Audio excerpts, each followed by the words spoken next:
Suara singer semuanya anak-anak berkata-kata.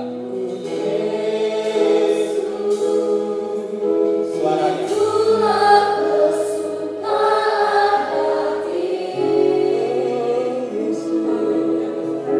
Suaranya lebih lagi katakan dengan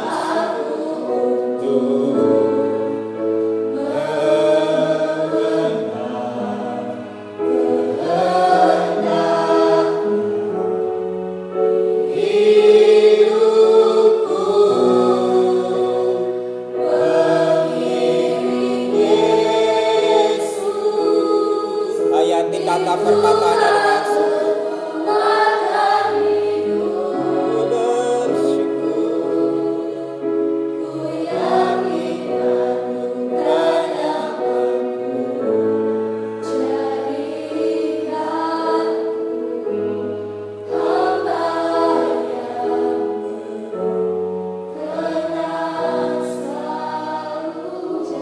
musiknya diam, suara orang singernya diam. Coba anak-anaknya bicara. Mengikut Yesus. Suara lembut tapi penuh kuasa. Hayati kata perkatanya dengan sungguh.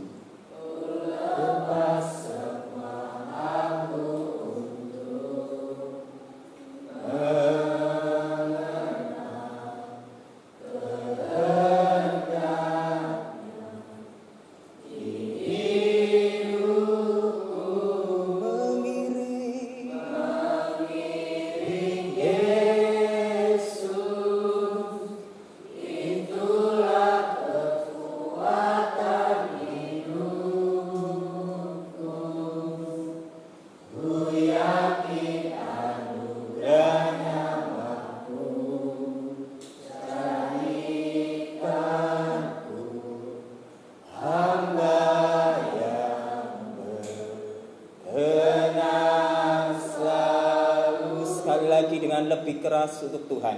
Mengikut Yesus, itulah kesukaan hatiku. Hayati sungguh lepas semangatku untuk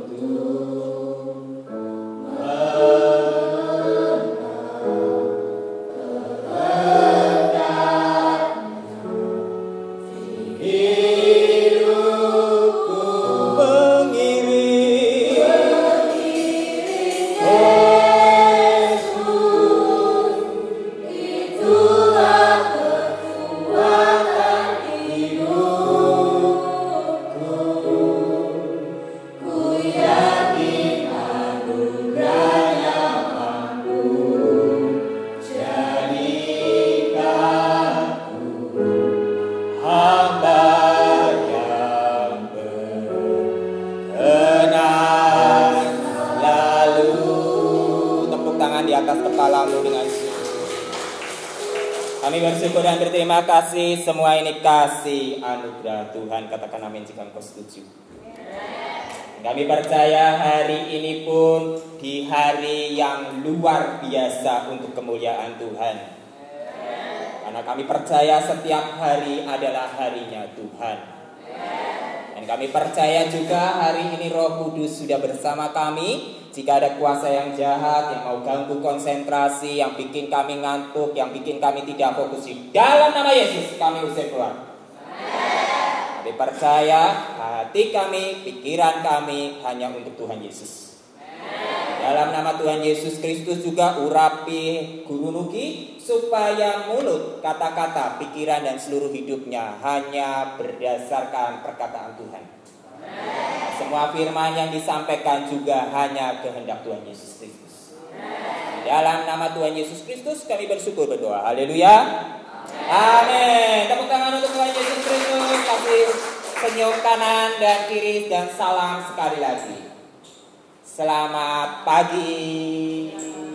Shalom. Salam damai, sukacita. Oke, puji Tuhan. Semua boleh duduk.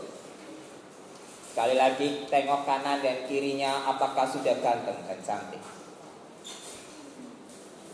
Nah, kalau masih kurang ganteng sama kurang cantik, bilang sama kanan kirinya, Tuhan Yesus bikin kamu ganteng dan cantik. Nah, amin. Amin. Oke, mari kita masuk firman Tuhan. Ini adalah tema yang cukup panjang, karena kalau tidak salah ini sudah yang keberapa ya? Ketiga ya? Ketiga atau kedua? Ketiga kayaknya kalau nggak salah ya. Dan ini belum selesai. Kemarin kita sudah bicara bagaimana mengalahkan kuasa jahat. Bicara tentang kuasa jahat, ada 3 hal yang harus kita lawan. Apa saja? Dua. Dan ini belum kita bahas. Yang ketiga, nah, ini nanti ini masuknya ke bab 10, ini masuk ke bab 11. Jadi cukup panjang sekali bicara tentang bagaimana mengalahkan kuasa jahat. Maka itu saya selalu ingatkan sama kalian, yang kita lawan ada 3. Apa saja? Setan. Yang kedua? Yang ketiga? Setiap hari kita berperang di dalam roh. Amin.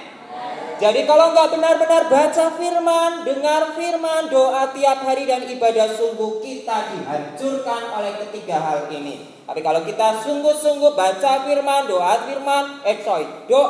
dan juga ibadah dengan sungguh-sungguh, semua ini sanggup kita patahkan dan kalahkan. Amin. Amin. Kita baru bicara tema yang mana? Setan. Dan setannya ini belum kelar dari kemarin. Belum nanti bahas hidup yang lama. Artinya apa? Jangan pikir hidup kita biasa-biasa saja. Waktu kita belum kenal Tuhan Yesus, kita merasa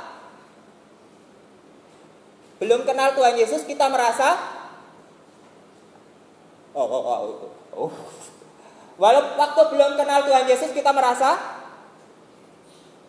biasa saja atau baik-baik.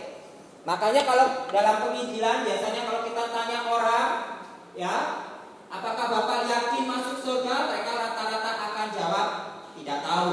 Tapi waktu misalnya ditanya, Bapak itu orang baik atau orang jahat? Mereka rata-rata pilih pasti orang.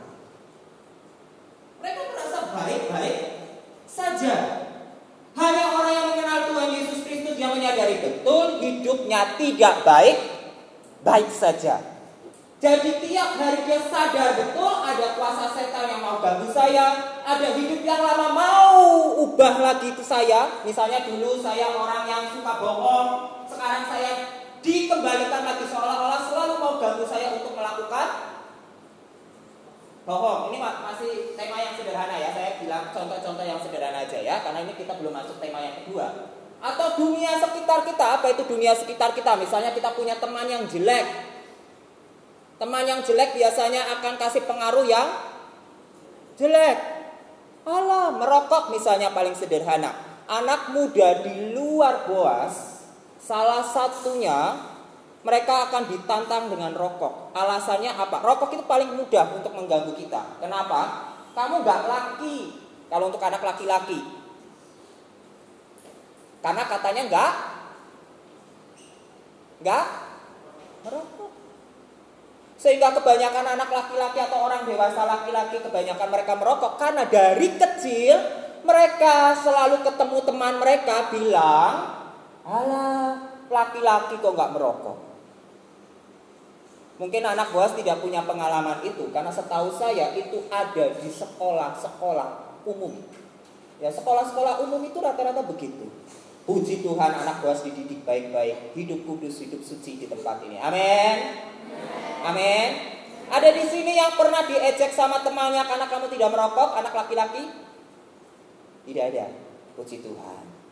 Tepuk tangan untuk Tuhan Yesus Kristus. Tapi nanti ke depan jangan-jangan gangguan ini ada. Tapi kita mau bicara masih di bab 1-nya ya. Kita sudah bahas setan itu mulai dari hal-hal ini. Setan yang pasti adalah seorang pembunuh dan pendusta. Berarti dia bapak pendusta, pembohong. Kemudian kita juga sudah bicara kemarin tentang yang kalau nggak salah yang pertemuan kemarin. Kita buka dulu Yakobus pasal 4 ayat 7. Sekali lagi ayat hafalan kita harus ditanam baik-baik di dalam hati dan pikiran kita. Saya berharap ayat ini bukan cuma dihafalkan, tetapi ayat ini terpatri. Tahu artinya terpatri? Terpatri itu bukan tertanam saja. Terpatri. Kalau dalam bahasa Indonesia itu ada bahasa kiasan namanya terpatri. Terpatri itu, tahu patri enggak ya? Patri itu sesuatu yang, tahu ngelas? Las. Tempat tidur kalau patah diapain? Dilas. Nah, dilas itu dalam bahasa Indonesia kata lainnya dipatri. Jadi besi ketemu besi disambungin. Ya. Kira-kira kalau mau digoyang-goyang, ini bisa patah enggak? Kalau sudah dilas bisa patah enggak? Harusnya sih enggak ya, kalau lasnya benar. Terpatri itu artinya betul-betul terikat dengan kuat. Jadi banyak pendeta bilang biasanya ayatnya begini. Jangan sampai ayat ini cuma ada di sini, tapi ayat itu harus terpatri di dalam hati. Amin. Nah, ayat ini penting sekali karena ini harus terpatri supaya jangan sampai kuasa yang jahat mempengaruhi kita. Yuk, Yakobus pasal 4 ayatnya yang ke-7 sudah ketemu semuanya. 3, 2, mari baca bersama-sama.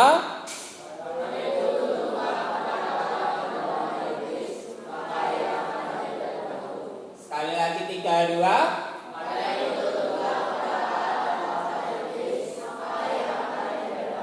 Amin. Alkitabnya sekali lagi ditutup dan mari kita ikrarkan dengan penuh kuasa. Karena itu 3, 2 Yakobus. Karena itu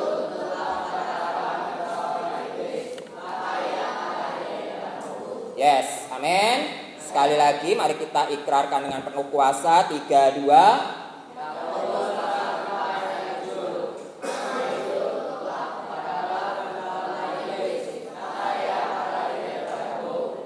Amin. Ya, karena itu tunduklah kepada Allah. Jadi kalau mau lawan iblis syaratnya harus tunduk. Tunduk berarti sama dengan taat sampai mati.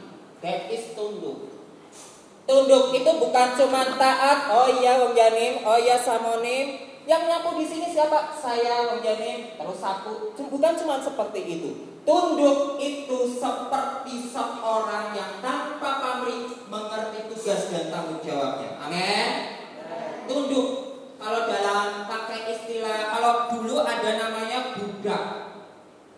Budak itu kerja dibayar apa enggak? Enggak. Tapi dia tahu tanggung jawabnya.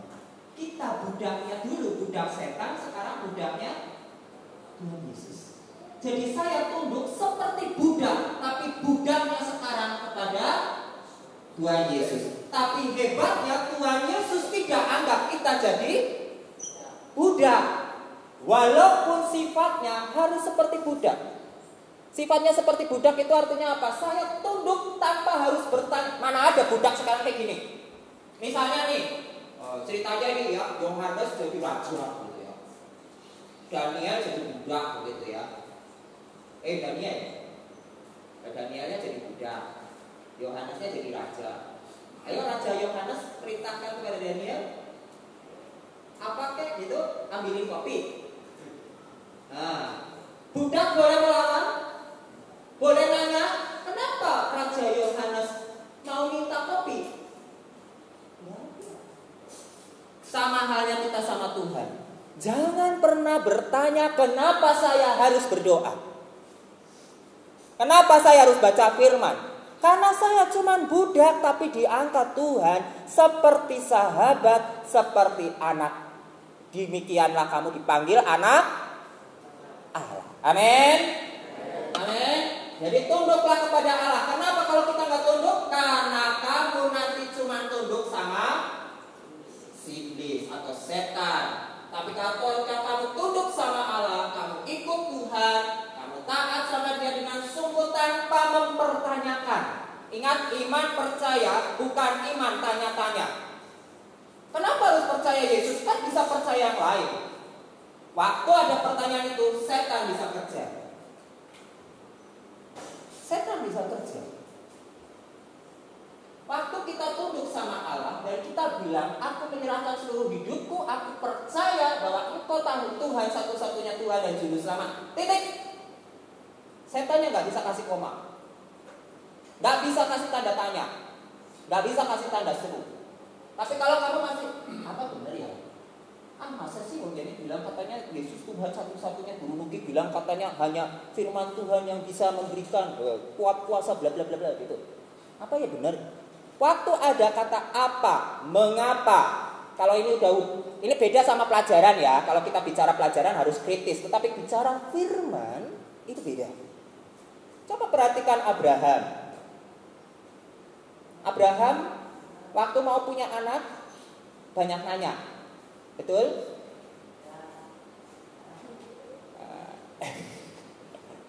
Atau siapa lagi, Musa. Tapi Tuhan justru kasih suruh diam kerja. Prinsipnya selalu kayak gitu, diam kerja. Diam kerja artinya apa? Beriman. Amin. Amin. Jadi waktu percaya Yesus, diam dan lakukan. Amin. Puji Tuhan. Pasti tumbuh di dalam Tuhan Yesus Kristus. Amin. Anak Boas pasti menjadi anak-anak luar biasa, akan dipakai oleh Tuhan menjadi pelopor. Pelopor tahu ya? Pelopor kalau nggak salah kata ini sering dipakai Wong Jani waktu lalu-lalu. Pelopor apa? Bahasa Inggrisnya pionir. Pelopor berarti orang yang paling depan. Nggak usah jadi pemimpin, nggak perlu jadi ketua, tapi paling depan untuk jadi contoh. Amin. Paling depan untuk jadi orang yang jujur, paling depan menjadi orang yang sungguh dipakai oleh Tuhan. Nah, oke, ini ayatnya diam di sini. Saya mau lompat, kalau tidak salah kita sudah sampai di mana ya? Di sini kalau tidak salah ya. Betul ya? Kemarin di sini ya, terakhir ya. Tentang ini saya tidak mau terlalu bahas karena ini sebenarnya ada di tema yang lain. Ini dan kalian saya yakin dan percaya tidak berhubungan dengan hal-hal kayak ginian. Kalau kecuali anak-anak muda di luar sana, kebanyakan beginian. Ada banyak yang urusan beginian. Tapi saya cuma mau ingatkan, boleh takut setan? Kalau ke kamar mandi, ya Bes masih takut ke kamar mandi, mana ya Bes? Halo, masih takut ke kamar mandi? Gak usah takut, di dalam Yesus setan-setan pergi dari kamar mandi. Amin. Jadi gak usah ngompol di tempat tidur. Karena kamar mandimu ada terang Kristus Yesus. Amin. Siapa lagi yang masih takut, Saudara? Masih takut malam-malam? Puji Tuhan ya. Timo takut? Oh, kalau Timo lain. Ada setan, kuntilanak sini turun.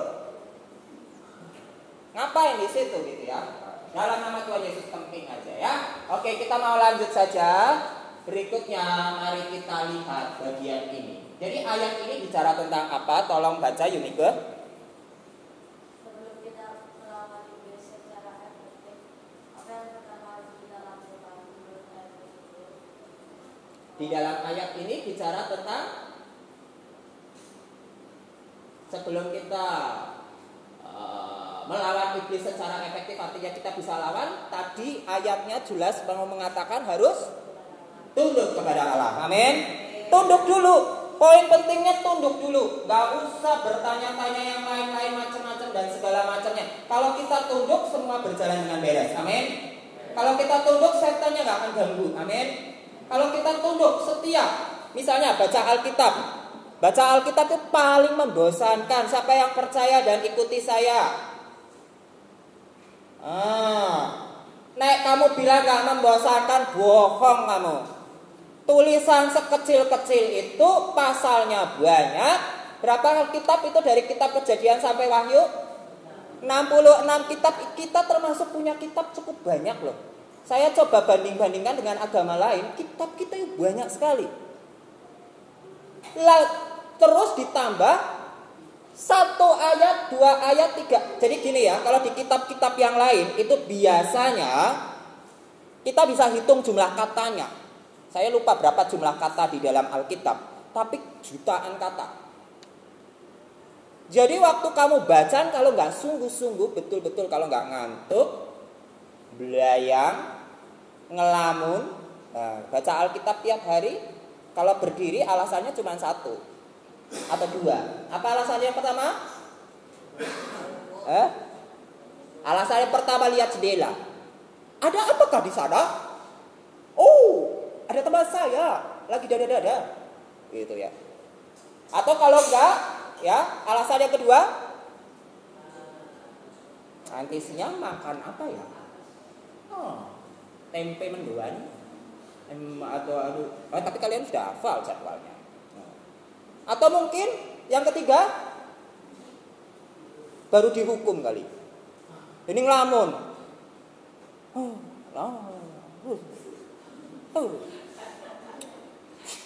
Ya, Jose. Tadi barusan lagi mikirin masih tadi aku dia gitu ya.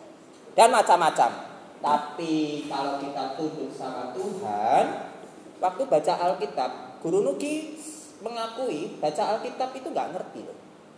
Baca pertama, baca kedua, apalagi kalau baca ketiga juga ngelamun gitu ya. Tetapi kalau tunduk dan baca aja, kan perintahnya cuma apa? Perintahnya apa? Baca. Tiba-tiba Tuhan bisa kasih hikmat loh. Ada rema loh. Amin. Amin Rafael. Puji Tuhan. Rafael calon pendeta kok. Luar biasa. Suaranya sudah jadi modal. Dia akan jadi Yohanes Pembaptis. Tepuk tangan. Rafael bisa jadi Yohanes Pembaptis. Amin. Berseru-seru di padang gurun. Besok Rafael berseru-seru di Batu Raden. Bertobatlah. Ya. Lanjut ya. Jadi tunduk itu artinya apa? Misalnya baca firman, baca aja. Ngerti gak ngerti dibaca aja. Ini wong jadi ngapain sih kasih perintah ini? Guru Nuki ngapain? Bosan itu. Tapi karena tunduk, coba hati seorang murid yang tunduk ada kuasa. Amin. Tapi kalau hatinya bukan tunduk, tapi gini, lagi ngantuk-ngantuknya lah. Bukannya dapat rema, yang ada dapat apa? Yang ada dapat sakit, dapat pusing, tiba-tiba sakit perut, kepingin kencing, bolak-balik ke toilet gitu ya. Lanjut, mari kita lanjutkan. Ayo, Seva.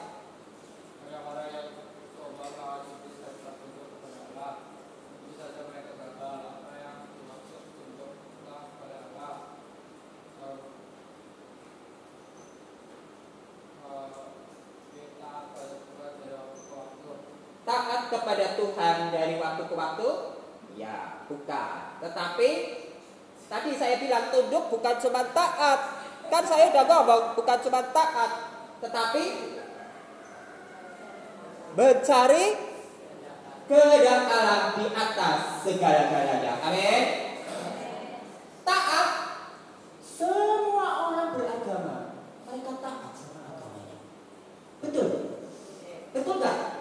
Tanya tuh, siapa yang di sini bangun jam 3 pagi udah datang ke tempat ibadah? Nggak ada kan? Yang ada mah jam 3 pagi lagi gini, ambil mulutnya mangak 1 meter gitu. Tapi ada orang-orang hebat di luar sana, jam 3 pagi, jam 2 pagi, bahkan ada saudara saya masih agamanya lain. Jam 12 malam dia bisa bangun, kemudian datang sama Tuhan mereka. Keren kan? Tapi mereka cuma taat. Tapi kita diminta cari kehendak. Amin. Puji Tuhan, kita punya Allah yang luar biasa, yang bukan cuma kasih perintah. Nanti kalau nggak ikutin perintah, masuk neraka. Enggak begitu. Jangan salah. Kita tidak diajar oleh Tuhan menurut Alkitab perintah, kemudian taat perintah, enggak masuk neraka. Taat perintah, masuk surga. Enggak taat, masuk neraka. Enggak kayak gitu. Kita diajar karena saya orang berdosa, maka saya cari Tuhan Yesus. Amin. Dan karena saya sudah ketemu Tuhan Yesus, sekarang saya diubahkan oleh Kristus. Amin. Kita bukan hidup berdasarkan perintah. Ini tolong jangan salah mengerti ya. Kata Guru Nuki wong Yanin, katanya bukan hidup berdasarkan perintah. Jadi saya nggak ikuti perintah wong Yanin kayak gitu. Bukan begitu maksud saya ya. Hati-hati ya, kata-kata saya maksudnya cari kehendak Allah, artinya kita hidup berdasarkan iman Kristen, bukan sekedar taat. Walaupun kita sering pakai kata taat ya, maksudnya baca Alkitab harus taat, dengar firman Tuhan, doa. Tapi maksudnya adalah kita seperti murid. Nih namanya murid. Kalau namanya murid datang ke sekolah mau belajar atau mau kurang ajar? Belajar kan? Amin. Karena saya mau belajar, maka saya ikuti dong guru saya. Guru saya kasih pelajaran. Saya pengen belajar nggak? Ini nggak usah pelajaran sekolah. Jangan ngomong sekolah boas. Naik sekolah boas, kamu enggak, pelajaran matematika bingungin. Apalagi pelajarannya guru Nugi, PR-nya banyak banget tuh ya. Bukan, maksud saya adalah gini. Misalnya nih, kayak Steva Yohanes ikut kursus. Menyenangkan atau bukan? Puji Tuhan kalau menyenangkan. Atau Daniel, musik, gimana musik? Atau cuma karena disuruh samonin?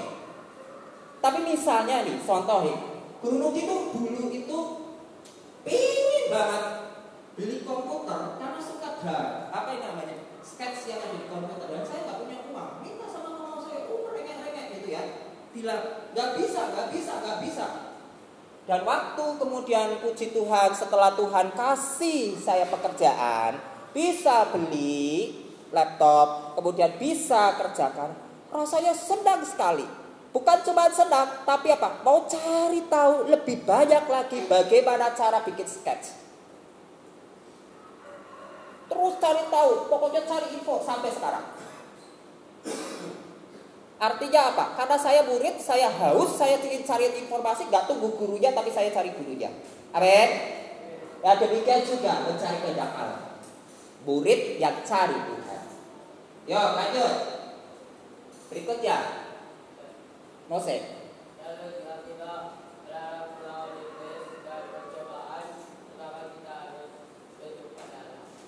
Tunduk pada Allah. Puji Tuhan. Tepuk tangan.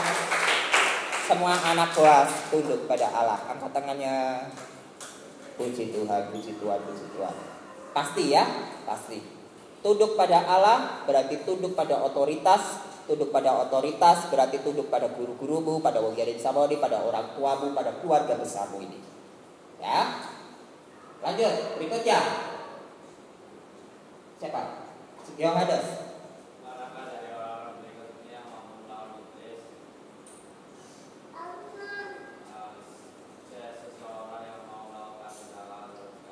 Seseorang yang mau melakukan kehendak Allah di dalam segala hal. Amin.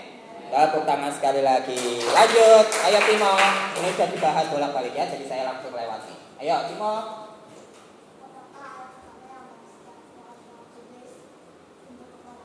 Tunduk kepada Allah pasti. Tepuk tangan. Harus tunduk pada Allah. Kata kuncinya apa? Tunduk pada Allah. Bukan cuma taat. Ya, tunduk. Ingat baik-baik ya, di dalam kamus bahasa Indonesia juga kalau tidak salah dibedakan. Tunduk itu adalah seperti seorang seperti seorang budak atau bawahan yang betul-betul taat tanpa bertanya. Ini tolong jangan disalah mengerti. Ini saya taatnya kepada Tuhan. Nanti kamu taat tanpa bertanya. Terus tiba-tiba ada orang jahat perintahkan kamu taat aja ya. Nah, tetap diajar kritis, makanya sekolah kan. Oke, lanjut ya. Mari berikut ya. Daniel. Apa arti menuntut kepada Allah? Dari tadi diulang-ulang, mencari dua kata. Hah?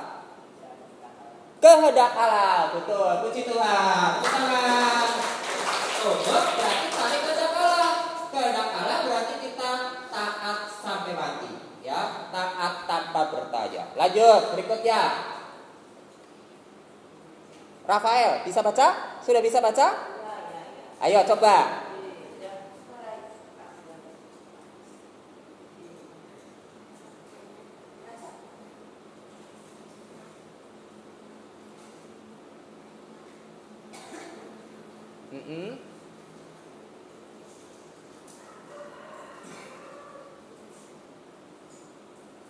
Ya, apa yang akan iblis lakukan?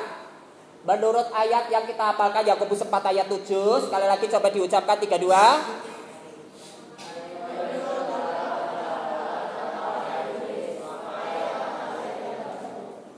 Jadi iblisnya akan tepuk tangan untuk Samoni. Akan lari dong.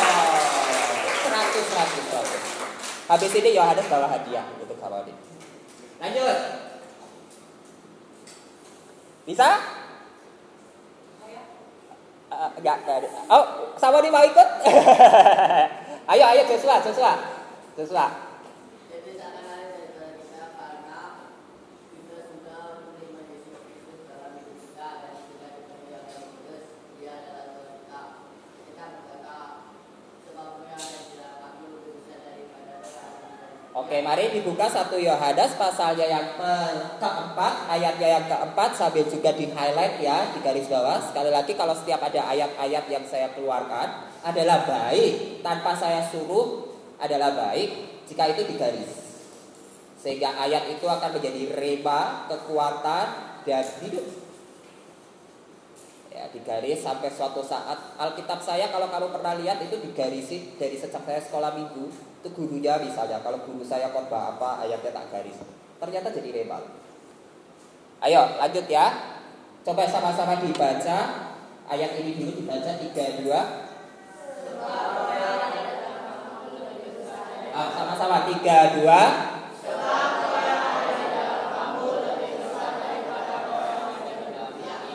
Amin. Oke, Joshua lanjutkan. Coba.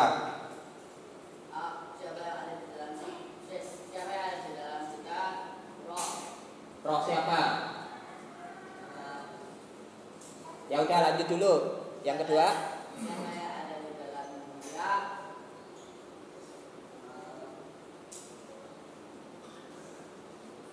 Oh gampang ini. Siapa yang ada di dalam kita? Roh Tuhan Yesus. Siapa yang ada di dalam dunia? Iblis. Manakah yang lebih besar kuasanya? Tuhan Yesus. Amin. Siapa yang percaya bahwa Tuhan Yesus lebih besar kuasanya dari apapun? Puji Tuhan. Tepuk tangan. Jadi sekali lagi jangan pernah takut dengan setan. Setan tidak berbentuk, setan tidak terlihat, setan mungkin tidak menampakkan diri sama kamu. Tapi yang lebih membahayakan adalah setan bisa bersuara di dalam hati nuranimu. Tapi kalau ada Tuhan Yesus, setan gak punya kuasa. Amin. Contoh bagaimana setan berkuasa di dalam hidup kita. Karena saya tidak membiarkan Tuhan Yesus ada di hati. Waktu misalnya saya dimarahi atau saya baru dipukul teman, tidak salah, bukan saya yang salah. Tapi karena yang di situ bukan Tuhan Yesus, yang duduk di situ setan. Suaranya apa? Gampang ini. Saya dipukul teman nih. Saya nggak salah, tapi saya dipukul.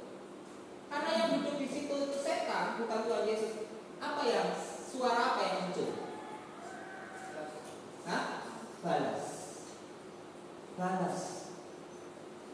Tapi kalau Tuhan Yesus yang duduk di situ, siapa? Suaranya apa? Suaranya mengampuni.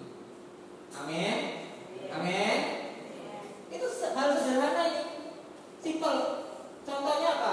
Contohnya coba diri kamu, bandingkan sama diri kamu. Nih, kalau kalian bertengkar, biasanya gimana? Bertengkar, ini masih ada beberapa anak saya masih lihat dan masih merasakan dan saya kadang masih mendengar. Kata-katanya bisa keluar itu hebat luar biasa. Gitu ya. Puji Tuhan nggak ada kata kebun binatang di sini. Setahu saya, nggak tahu guru tadi gimana tuh. Ada ternyata gimana? Jangan ya, gunakan kata-kata yang santun. Kalau perlu kalau marah begini aja. Kalau mau belajar cara marah yang baik dan benar, lihatlah guru dari. Enggak, kalau marah gini aja. Ya, kalau marah misalnya Timo marah nih sama Daniel. Ya, enggak usah pukul saya. Itu aja udah Bu. lali. Yang maksud saya adalah intinya adalah jangan gunakan karakter setan. Karakter setan apa? Balas dendam. Tapi karakter Kristus adalah mengasihi. Ya. Saya pemarah. Halo. Tapi saya selalu minta sama Tuhan, hati saya tidak emosional. Amin. Makanya kalau kamu tahu, kemarin Wong Janin tanya di grup guru-guru, temperamennya masing-masing. Saya juga jadi baru tahu, oh jadi karakternya ini, oh guru Uti ini, guru tadi. Belajar untuk saling mengenal dan mengerti. Amin. Amin. Itu artinya apa? Artinya di situ saya belajar untuk mendoakan mereka dengan kelebihan dan kekurangannya. Dan saya juga belajar minta tolong didoakan, karena saya juga tidak sempurna. Amin. Jadi kalau kamu mau melihat guru Nuki yang baik hati, tolonglah doakan saya juga. Tolonglah doakan guru-gurumu ini. Karena setiap orang punya kelebihan dan kekurangan yang bisa saja dipakai oleh ini.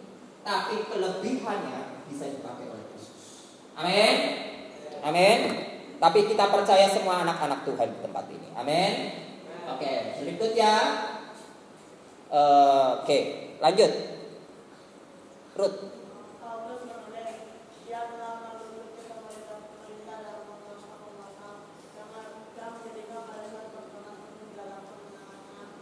Oke, tolong dibuka Kolose pasalnya yang kedua, ayatnya yang ke-15.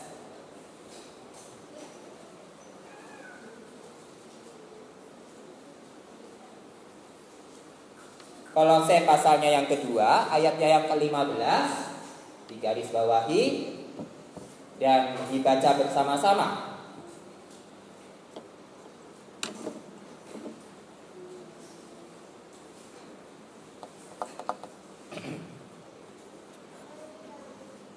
Sudah ketemu semuanya? Mari dibaca bersama-sama. 3, 2.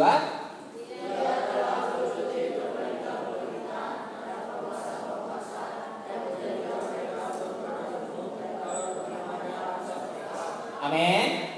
Oke, Ruth, tolong jawab.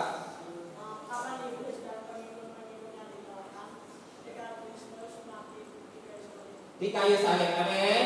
Melucuti berarti menghancurkan, melepaskan. Sehingga sekarang waktu Yesus sudah mati di kayu salib, saat itu juga semua iblis dan pengikutnya tidak punya kuasa lagi atas diri. Bukan diri sendiri. Dirinya siapa? Dirinya kamu masing-masing. Amin. Jadi waktu Tuhan Yesus mati di atas kayu salib, artinya sama dengan waktu Tuhan Yesus ada di dalam hidupmu, saat itu juga semua kuasa jahat tidak akan mampu mempengaruhimu. Waktu kamu, tapi kan ada orang Kristen bisa bikin dosa. Bisa, Daud buktinya. Tapi Daud walaupun dia berdosa, tapi waktu ditegur Tuhan melalui orang-orang baik, melalui nabi Tuhan seperti Nathan, coba bedakan antara, sekali lagi saya paling suka membandingkan antara Daud sama anak remaja sudah tahu, anak SMP SMA sudah tahu. Saya suka membandingkan Daud sama Saul. Dua orang yang hampir sama, yaitu menjadi seorang raja, kuasanya juga mungkin sama-sama besar, tetapi beda cara menanggapi dosa. Waktu Saul bikin dosa, Samuel tegur, apa yang dilakukan Saul? Dia lawan teguran itu sampai Saul pergi. Betul? Itu Saul.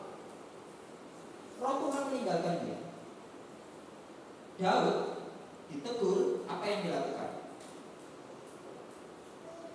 Bertobat. Apa ya selesai? Hidup kita masih panjang. Jangan pikir semuanya selesai. Tapi yang saya mau anak Boas, khususnya saya dan semua anak Boas dan keluarga Boas semuanya, kita orang Kristen yang seperti murid, seperti Daud. Walaupun jatuh, tapi bukan semakin menutupi dosa. Tapi saya jatuh, membuka diri saya, dan membiarkan nasihat Tuhan masuk. Bertobat dan memperbaiki diri. Amin. Ini ciri khasnya. Ciri khasnya di situ. Pengikut-pengikutnya sudah dikalahkan. Iblis sudah gak berkuasa lagi atas kamu. Jadi hati nuranimu penuh kuasa Allah. Amin. Amin David. Amin. Halo. Oke, tepuk tangan. Tuhan Yesus sudah mati di kayu salib. Berarti Tuhan Yesus berkuasa atas hidupmu. Sekali lagi ini sebenarnya pas berapa ya? 38 ya. Ya, jadi kita berhenti di sini dulu. Siapa? Lanjut, Kaleb. Siapa yang pernah mengalahkan setan? Yesus. Puji Tuhan. Tepuk tangan. Saya tutup dengan Tuhan Yesus. Untuk kita berdiri semuanya. Kita percaya yang bisa mengalahkan setan hanya Tuhan Yesus Kristus. Amin. Gak ada satu orang pun di muka bumi ini selain Kristus Yesus. Tidak ada satu orang pun nabi di muka bumi ini yang mampu mengalahkan iblis. Tidak ada satu orang suci pun, bahkan gurumu, ya, guru terbaik, bukan guru Nugi maksud saya, guru-guru paling hebat di muka bumi ini pun tidak mampu untuk mengalahkan setan. Tapi guru terbaik yang mampu mengalahkan setan cuma siapa? Tuhan Yesus. Amin. Mari tim Maranatha tolong maju ke depan. Mari kita tutup doa dulu. Saya ingin angkat pujian yang bagian terakhir tadi. Sambil kita mempersiapkan diri, kita tutup di dalam doa. Ikuti saya berdoa ya. Tuhan Yesus yang baik dan luar biasa, kami percaya Engkau sudah menebus kami. Seperti kata-kata di dalam firman Tuhan hari ini, kami diajar untuk tunduk kepada Allah. Dan kami belajar untuk mencari kehendak Tuhan. Kami masih bodoh, kami masih kurang, mungkin kami masih sulit untuk cari kehendak Allah. Karena kami merasa kami masih anak kecil. Tapi kami percaya ada Roh Tuhan yang sanggup memimpin supaya saya jadi orang dewasa di dalam Tuhan Yesus Kristus. Di dalam nama Tuhan Yesus Kristus kami bersyukur, kami berdoa. Haleluya. Amin. Tepuk tangan untuk Tuhan Yesus Kristus. Angkat pujian dari awal aja ya. Kata-katanya ini bagus. Coba dihayati ya satu kata per kata dengan firman, dengan iman.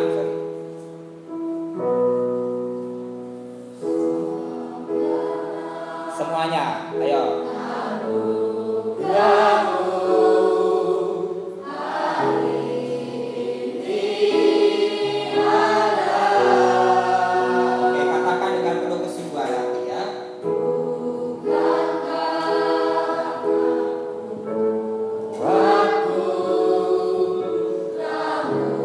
Ayo Rafael.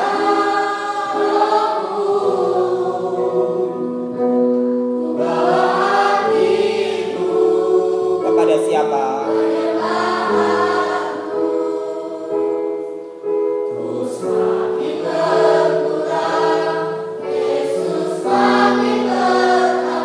Kembalikan awal semua.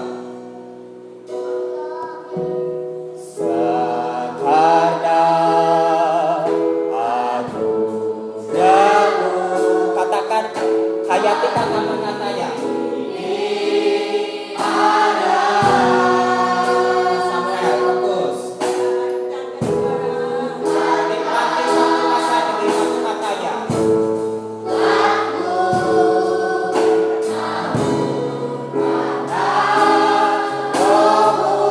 Mari katakan sungguh.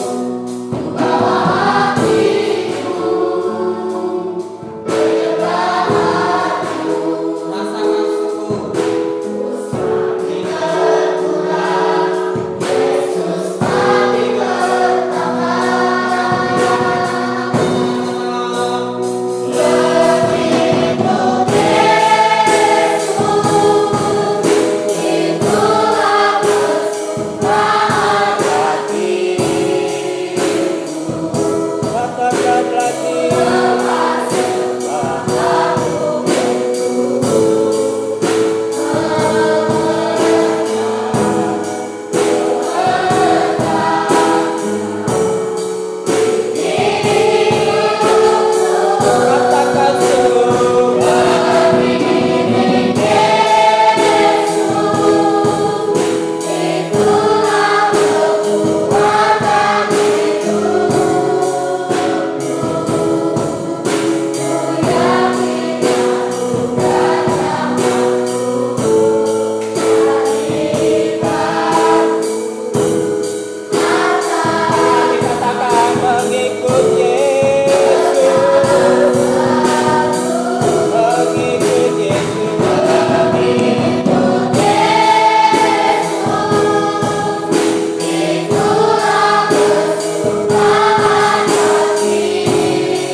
pikiranmu jika dalam 1 minggu ini engkau bikin masalah, bikin salah, bikin dosa, akui di hadapan Tuhan sehingga pengampunan terjadi. Oh Yesus, ku percaya kasih yang berlaku, ku percaya.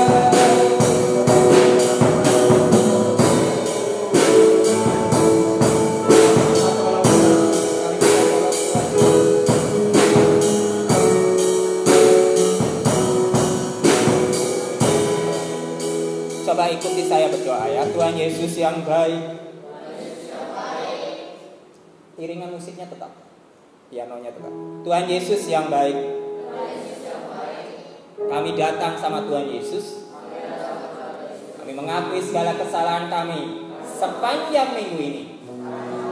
Bahkan kami mungkin tidak sadar apa saja kesalahan kami, apa saja dosa kami, atau mungkin banyak hal yang kami pintar menyembunyikannya di hadapan manusia.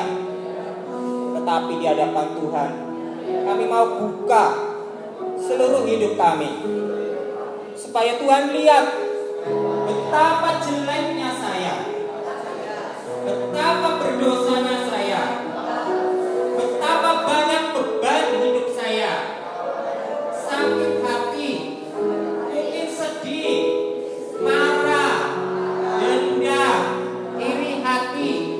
Tapi kami percaya semua karakter itu tidak akan sanggup mengalahkan Tuhan Yesus.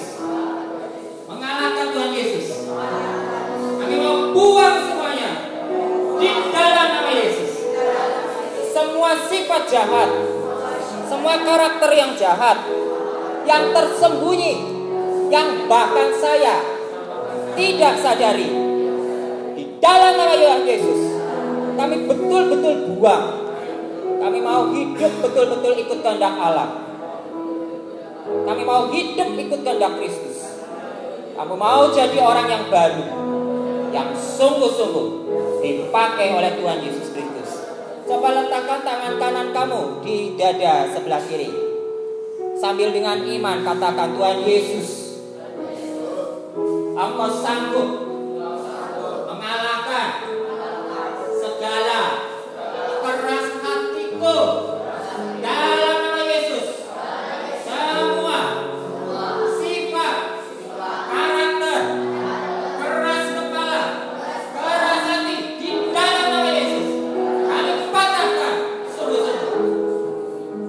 Dan jika ada di dalam tubuh kami sakit penyakit, entah sakit fisik, sakit tubuh, sakit kepala, bahkan sakit rohani, karena masih simpan iri hati atau sifat-sifat yang lain yang jelek, di dalam nama Tuhan Yesus Tuhan sembuhkan. Jika masih ada iblis, setan yang masih suka ganggu saya, bisiki saya dengan suara-suara yang jahat, di dalam nama Yesus kami patahkan dan tarik keluar. Di dalam nama Yesus, di dalam nama Yesus kami percaya hidup saya hanya milik Tuhan Yesus Kristus. Tepuk tangan untuk Tuhan Yesus Kristus. Sekali lagi katakan bagian terakhir, mengikut Yesus, mengikut Yesus dengan hati yang sungguh.